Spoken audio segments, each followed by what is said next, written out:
Eric Galliec, bonjour. Bonjour Fabrice. Comme chaque vendredi, nous faisons ensemble la synthèse de l'actualité économique et financière. On démarre par la performance des marchés et c'est du rouge qui s'affiche sur les écrans. Effectivement, sur la semaine, moins 3% pour les actions françaises qui ont baissé dans une volatilité en quelque sorte retrouvée. En revanche, aux États-Unis, la baisse est plus limitée, à 1% seulement. L'élément essentiel à retenir, nous semble-t-il, c'est la stabilisation donc, de l'euro qui vaut donc 1,14 $. On passe à l'actualité de cette semaine. On commence avec un scandale qui a défrayé la chronique, celui des Panama Papers. Alors, les Panama Papers, c'est effectivement le résultat d'une investigation gigantesque qui a été menée par plusieurs dizaines de journalistes au niveau planétaire, donc des journalistes indépendants, qui effectivement publient des informations extrêmement importantes, extrêmement nombreuses sur de très nombreuses personnalités, dont notamment M. Cameron, dont on parle effectivement aujourd'hui. Cette information ou ce scandale a bien sûr des répercussions négatives pour l'ensemble du scénario de marché, nous semble-t-il, et donc c'est donc un point négatif. Deuxième point d'actualité, la fin des fusions fiscales aux États-Unis. Alors effectivement, le secrétaire au Trésor américain a décidé de mettre un terme à ces gigantesques fusions qui ont des motivations essentiellement fiscales, puisqu'elles consistaient à faire bénéficier les grands groupes américains de taux d'imposition beaucoup plus faibles, notamment en Irlande. Donc Pfizer, par exemple, a annoncé cette semaine l'annulation de sa fusion avec Allergan. C'est donc naturellement du côté des entreprises américaines une mauvaise nouvelle et donc une notation négative pour notre suivi. Du côté du FMI, Madame Lagarde s'inquiète de l'état économique mondial.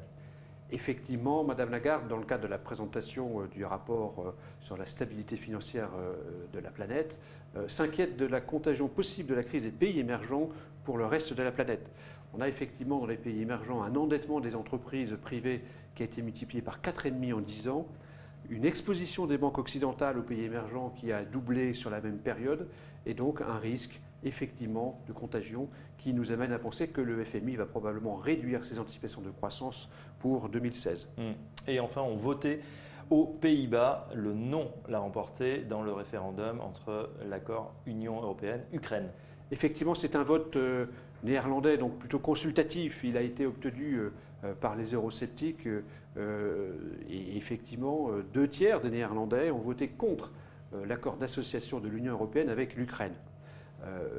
Cet événement n'est pas dramatique en ce sens que l'Union ne sera pas remise en cause, mais cela montre que les eurosceptiques, à nouveau, ont réalisé un succès très important dans le cadre de ce vote.